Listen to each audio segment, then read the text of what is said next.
नमस्कार शिक्षार्थियों, मुक्त बेसिक शिक्षा स्तर क हिंदी विषय के इस कार्यक्रम में मैं आपका स्वागत करता हूं। शिक्षार्थियों, हमारे देश पर लंबे समय तक अंग्रेजों ने शासन किया।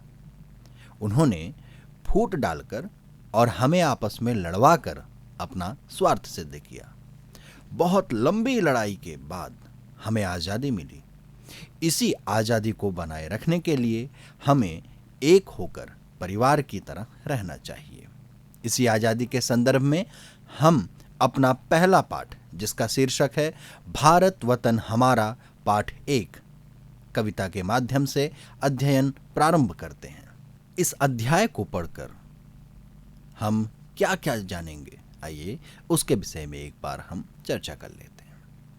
हमारे देश में सभी को बराबरी का दर्जा दिया गया है। हमारे देश में सभी को एक समान न्याय मिलता है। हम ऐसे कर्म करें जिनसे देश के साथ साथ पूरे विश्व में सुख और शांति फैले। हमारे देश के संतों ने हमें प्यार और भाईचारे के साथ मिलजुल कर रहने का संदेश दिया है। धर्म अनेक हैं, परंतु ईश्वर एक है। अतः हमें धर्म के नाम पर लड़ाई झगड़ा नहीं करना चाहिए। और इसी संदर्भ में हम कुछ व्याकरण बिंदुओं को भी देखेंगे, जैसे ई, ई, उ तथा ऊ की पहचान और इनके प्रयोग में अंतर। प्रिय शिक्षार्थियों, आइए अपनी कविता को हम प्रारंभ करते हैं, जिसका शीर्षक है भारत वतन हमारा। भारत वतन हमारा, हम इसके गीत गाएं, हैं सब यहाँ बराबर, सबको गले लगाएं। ऊंचा ना कोई नीचा, भेदों के काटे फंदे, अपना पराया तज कर स्वार्थ के छोड़े धंधे। इंसान सब बराबर, इंसानियत निभाएं, भारत वतन हमारा, हम इसके गीत गाएं। है धूप छाँव जैसी यह जिंदगी हमारी, इसके लिए यहाँ फिर क्यों रोज मारा मारी। करनी करें भली हम, सुखमय जहां बनाएं, भारत वतन हमारा, हम इसके गीत गाएं। है प्यार सबसे ऊपर, आखर है इसमें ढाई, कबीरा की बात अब तक हमने न सीख पाई। संतों की प्यारी बाणी हम सीख लें सिखाएं, भारत वतन हमारा, हम इसके गीत गाएं। मंदिर में मस्जिदों में उसका ही नूर सारा, ईश्वर खुदा नहीं दो संतों ने यह विचारा। मतभेद अपने सारे हम बैठ कर मिटाएं, भारत वतन हमारा, हम इसके गीत गाएं। भारत वतन हमारा, हम इसके गीत गाएं। प्रिय शिक्षार्थियों, आइए जिस कविता का हमने वाचन किया उसके भावों को समझते हैं। भारत में हर नागरिक को बराबरी का हक दिया गया है। अतः हमें सभी के साथ समानता का व्यवहार करना चाहिए। भारत में ऊंच नीच तथा अपने और पराये का भेद करना अपराध है। जब हर इंसान बराबर है, तब हर किसी के साथ प्रेम और भाईचारे का व्यवहार करना ही उचित है। हमारे संतों ने भी हमें सिखाया है कि जीवन में प्यार सबसे ऊपर है। अतः हमें आपस में मिलजुल कर रहना चाहिए। हमें मजहब के नाम पर आपस में लड़ाई झगड़ा नहीं करना चाहिए, क्योंकि धर्म अनेक हैं पर उनकी शिक्षाएं समान हैं। प्रिय शिक्षार्थियों, आइए ई तथा ऊ स्वरों की पहचान करते हैं। ई तथा ई अलग अलग हैं, इनके प्रयोग में भी अंतर है।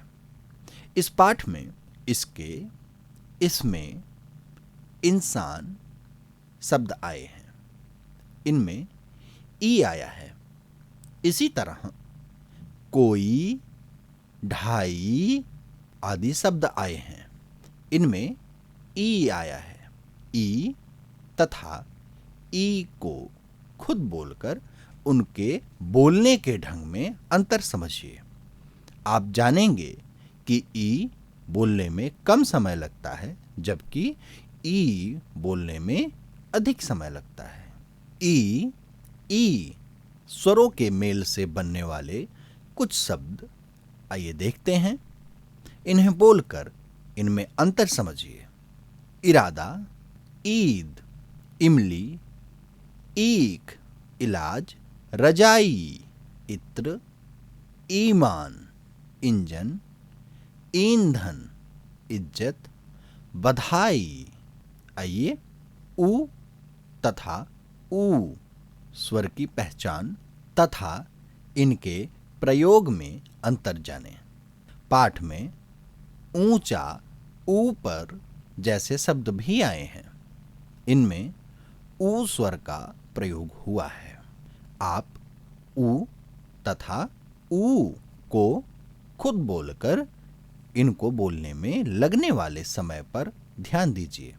आप जानेंगे कि ऊ बोलने में कम समय लगता है, जैसे उपला, उधार, परंतु ऊ की आवाज में ज्यादा देर लगती है, जैसे ताऊ, कमाऊ।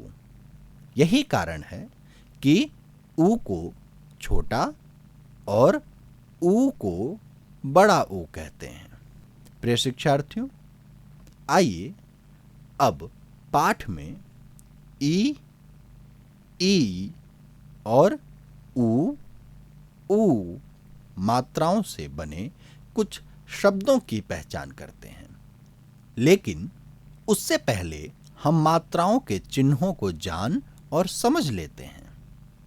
ई में छोटी ई की मात्रा, ई में बड़ी ई की मात्रा, ऊ में छोटे ऊ की मात्रा, ऊ में बड़े ऊ की मात्रा। आइए देखते हैं इनके कुछ उदाहरण। छोटी ई और बड़ी ई की मात्राओं का उदाहरण: निभाएं, गीत, कबीरा, नीचा, सिखाएं, जैसी, मिटाएं, सीख। अब छोटे ऊ और बड़े ऊ के उदाहरण को देखते हैं। सुख, धूप, खुदा, नूर। प्रिय शिक्षार्थियों, आपने आज सीखा भारत वतन हमारा नामक कविता और उसमें वर्णित भावों को, और साथ ही साथ ई मात्राओं और ऊ मात्राओं में अंतर। आइए कार्यक्रम को समाप्त करते हैं, इसी आशा के साथ कि आपने इस पाठ को सरलता और सुगमता पूर्वक समझा होगा। धन्यवाद।